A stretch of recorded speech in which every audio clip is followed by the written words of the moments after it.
Welcome to Reel Filmmaking. My name is Corey, and today we're talking about short films, in particular microfilms. Recently, I finally wrapped post-production on a short film that I shot in February of this year. I'm super excited to share it with all of you here in a few weeks, but I've been thinking about short films a lot recently, and so today I wanted to talk about microfilms. Now, microfilm might be a term you've never heard before. I gotta give credit to my man Darius Britt at D4 Darius. He's got awesome stuff. You gotta check him out.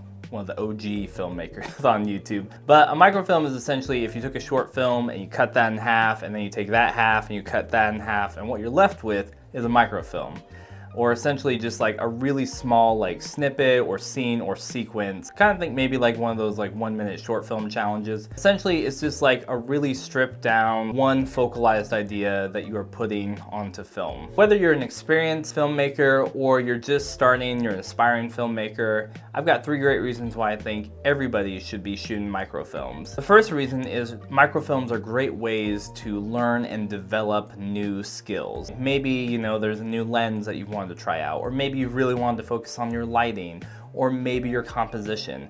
When you do a microfilm, you can have that be the central focus of what you are doing in the film. You know, it doesn't mean like you neglect the other things completely, but you can say, I really want to work on composition, or I really want to shoot this with this particular lens so I can get a feel for it. You can practice and learn those skills, take the things that you learn about that, and then you can level those things up so when you do your bigger productions, when there's stuff where there's money on the line, you can be confident and equipped with the knowledge of knowing like, oh yeah, I made that microfilm, I really worked on that thing, I've done that a couple times, and like I've got that tool in my tool belt. The second thing is it is a low risk, low cost, low investment opportunity when you make a microfilm.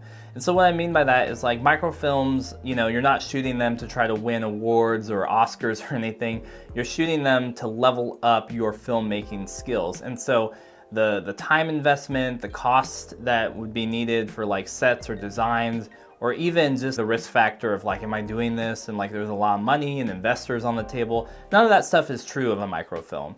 You know, you're usually shooting it for fun. You might bring in like a friend or a couple people to help you with it. Instead of asking somebody like, hey, can you block out the next month, like all of your weekends for filming? This might be something where you ask a couple people, hey, can I get you for like 3 hours on a Saturday and I'll buy you dinner afterwards? And because things like time and money are not factors here in making a microfilm, it allows you to grow and experiment more as a filmmaker. And the third reason that I think you should be making microfilms is because as a filmmaker, microfilms allow you to walk through the entire creative process of storytelling, and it allows you to practice that more often. So what I mean by that is like nowadays, like when people do videos and filmmaking stuff on YouTube, it's all about cameras and gear and lenses and editing software and all that stuff, and all of those things have a place.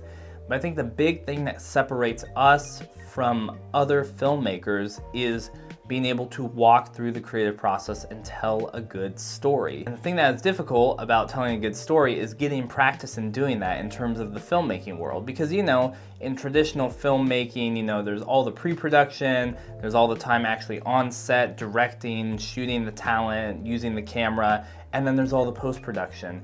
And sometimes those things, even on short films, can take months. Like I mentioned, my short film, I shot it in February, but I did months of planning beforehand to get the script together, to find the right actors, to get the location, to actually shoot it, and then to come back, and I've been editing it for the last like 3 months. All of that is a process. When you're doing a microfilm, it's literally like, oh, we're just gonna do one scene, maybe we'll shoot it in the park, this is the central idea, maybe there's like 4 lines of spoken dialogue. It just shrinks everything down to a compact size where you can replicate that over and over and practice the whole concept of storytelling. Now we're gonna watch a microfilm that I did, and then we're gonna break it down a little bit.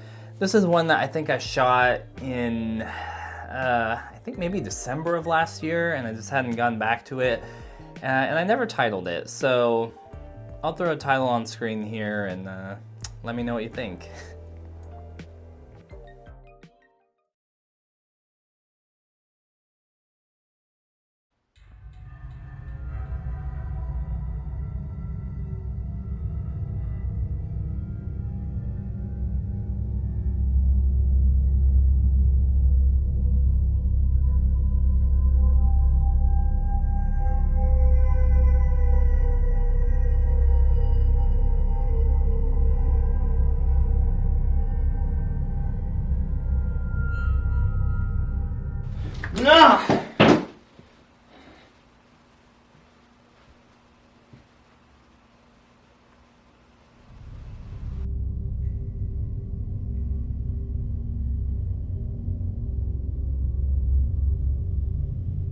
So there it is. There is my microfilm. What do you think about it? Let me know in the comments. But I want to break it down in terms of the things I talked about and give you a few tips in making your own microfilm. So when you're making a microfilm, you want to focus on one core concept that you want to get across and maybe one or two things that you want to focus your attention on in the film.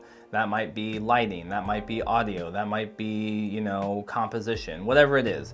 You only want to choose a couple things, because if you try to focus on everything, you will miss all of it, and that doesn't help you level up your game. You need to choose one or two things and focus in on those, and so that way you can get better, you can see what worked, what didn't work, and then you can adapt that for next time. So in this microfilm, I wanted to focus on these two things of using the Moment Cinebloom filters that I've had forever. I feel like I've had them for like at least a year and a half now, and I've used them here and there, but I haven't used them in a whole complete like narrative piece like that. So I wanted to practice using those, and I wanted to practice more of my visual storytelling, so my composition. So those are the two big things I focused on. So I wanted to put the camera in places that were creative to help tell the story.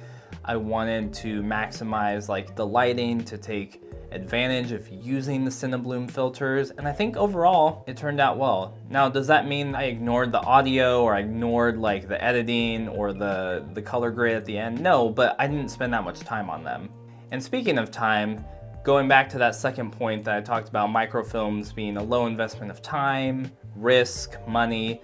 So this whole thing I shot in my house, and it took me to set everything up and film it about 2 hours, and then to go through all the footage, edit it, do a minimal color grade to it, a little bit of sound design, took me about 3 hours. So in total, this whole project took 5 hours to make this microfilm. And through that whole time, I got to practice, you know, the whole process of telling a story, taking one idea, fleshing it out, and, you know, for all intents and purposes, I'm pretty happy with it. Remember, when you're making microfilms, it's not about how much that you can fit into a small package. It's about choosing one or two things and really maximizing your time and your energy toward those things, because that's what's really going to help you level up the next time you do a film or a project, and you will know those skills and they will feel very solid in your tool belt. If you found this video helpful or interesting, make sure to give it a thumbs up. Subscribe to Reel Filmmaking for more content about cameras, filmmaking, creative process. And if you have a short film that you've made or a microfilm, throw it down in the comments. I'd love to see it. Until next time, keep making movies and watching movies, and I'll see you on Reel Filmmaking. I want to make another microfilm. Better get going.